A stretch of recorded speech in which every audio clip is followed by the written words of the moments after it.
Oi, meus amores.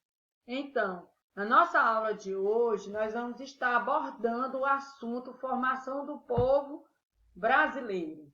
Assim sendo, vamos então adentrar o nosso conteúdo. Olhem só as imagens que nós temos aqui.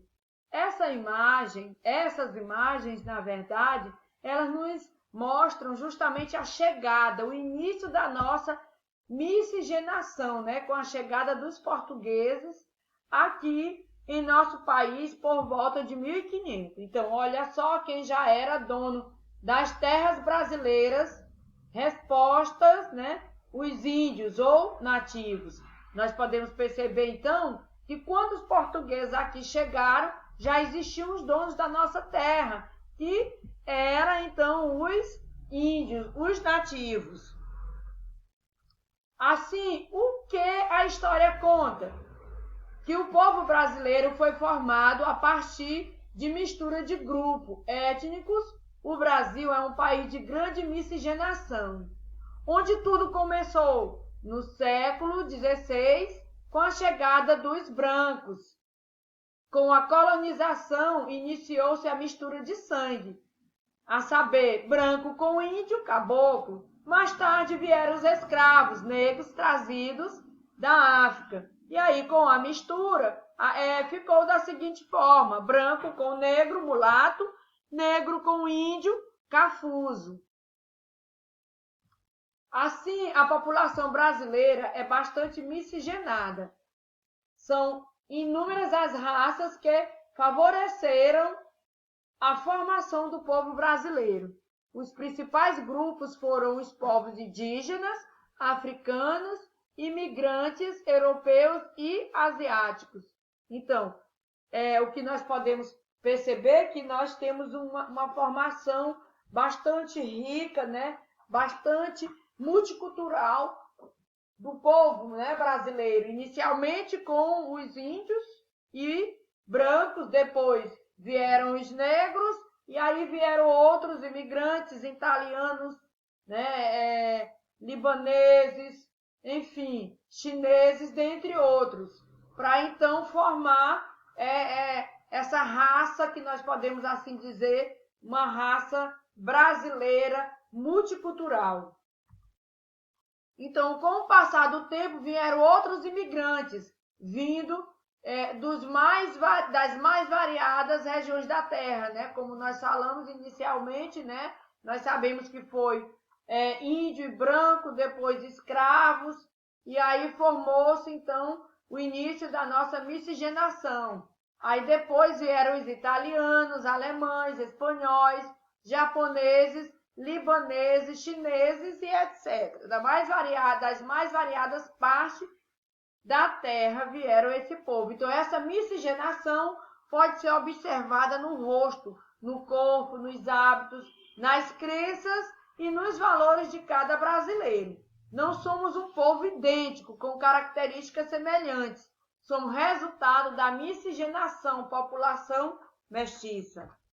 Assim, nós vamos perceber ainda que os povos indígenas, antes do descobrimento do Brasil, o território já era habitado por povos nativos. Neste caso, os nativos eram os índios.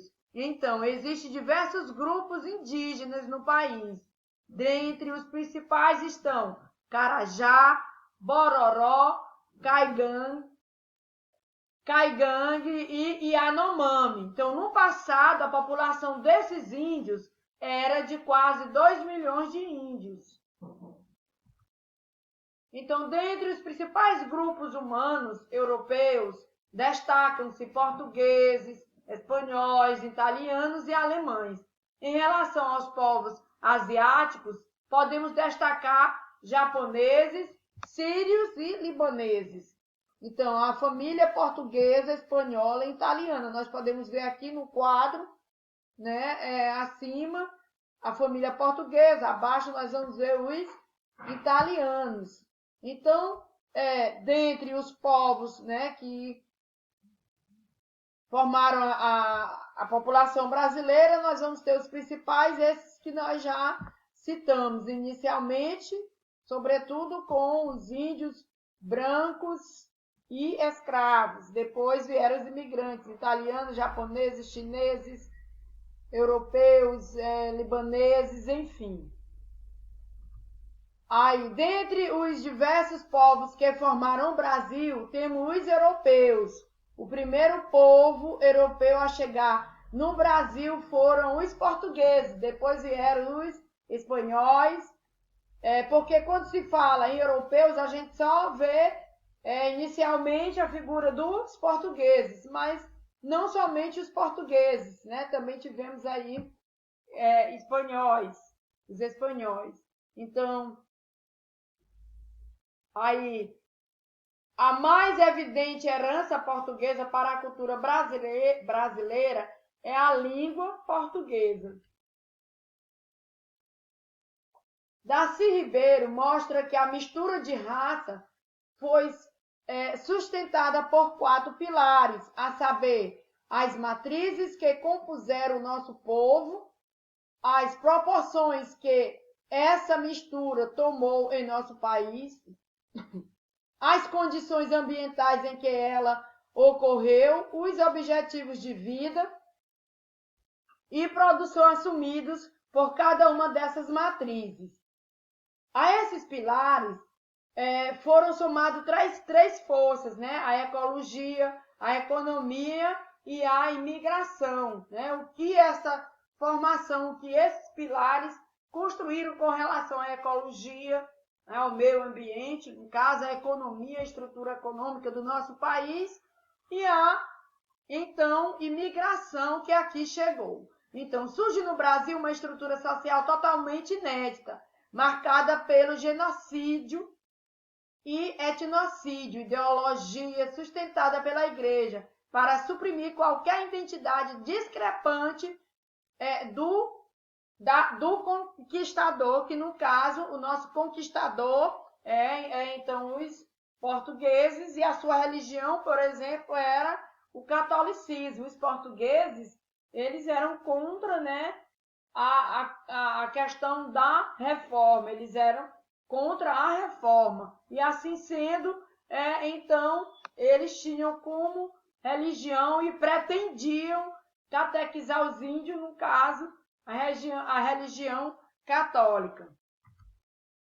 Então, conflitos iniciais. O primeiro foi entre os colonizadores e os índios, choque de mentalidade, né? Porque os índios, eles não eram dóceis, né? Eles eram rebeldes e tinha, claro, uma outra mentalidade. Eles estavam aqui para viver, tirar o seu sustento da terra, né? Sem desmatar, sem explorar, por exemplo, as questões dos minérios. E os portugueses, eles chegaram aqui justamente para explorar, com a mentalidade de explorar a nossa terra, né?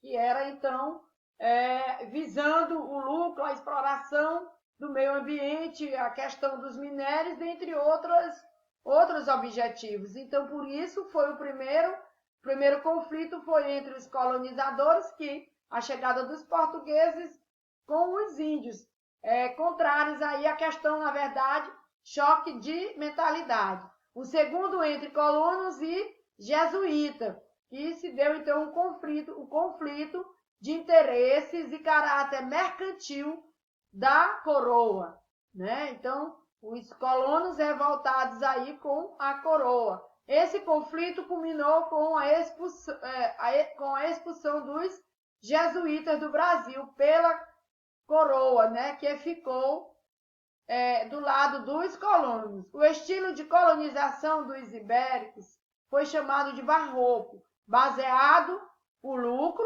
na riqueza, na opressão, na mistura com o povo local, na supressão das etnias locais e da implantação na colônia de seu modo de vida. Tudo é sustentado pela Igreja. O que essa forma de colonização fomentou? Importante destacar que fomentaram então a estrutura econômica e social do nosso povo em 3 planos: associativa, pela escravatura, pela estrutura sociopolítica; adaptativa, pela tecnologia que se implantava, pelo engenho, pela introdução de pastagem de gado, ideológico, pela igreja, pela língua nova trazida para o Brasil. Assim, constituímos uma sociedade bipartida em zona rural e urbana. Devemos ainda lembrar que a ocupação do Brasil só foi possível através do cunhadismo. Assim, nós vamos ter, então, a questão dos neo-brasileiros. Esses novos brasileiros sofreram fortes rejeição. Negro e escravo sofreram novas rejeições. Em que sentido, né? Então, nós vamos observar agora. Negro e escravo foram passivos inicialmente na formação cultural do nosso povo. Era hostis entre si, pois vieram de tribos diferentes e não falavam a mesma língua. Devido a isso, foram grandes disseminadores da língua portuguesa que aprendiam com o capataz. Vivem nos engenhos de açúcar, de algodão e nas áreas de mineração. Tiveram um papel importante na inserção dos recém-chegados no modo de vida vigente, transformando a cultura desses e unificando-os. Os mulatos que nasciam desses grupos eram banda farra, negro com branco, sal tá atrás, negro com índio, terceirão, negro com banda farra, né? Então, nós podemos observar que essa nova formação, aqui tinha europeu inicialmente, né? E o índio, depois surge os negros. E a gente pode observar que eles eram mais passivos que os índios, por isso era mais fácil de serem oprimidos, né, de serem escravizados, porque quando eles chegaram aqui, já foram tirados das suas terras, lá na África para cá, com esse objetivo de serem escravizados, justamente por serem mais dóceis, mais passivos, e iriam então aceitar aí tudo o que o capataz determinasse. No caso, quando eles chegassem nas senzalas, nas fazendas, né, iriam então trabalhar nesses grandes engenhos de açúcar, de algodão, também nas áreas de mineração. Então, no próximo estudo estaremos dando continuidade, né, aos nossos estudos, referente ainda a essa temática relacionada à formação do povo brasileiro numa visão geográfica.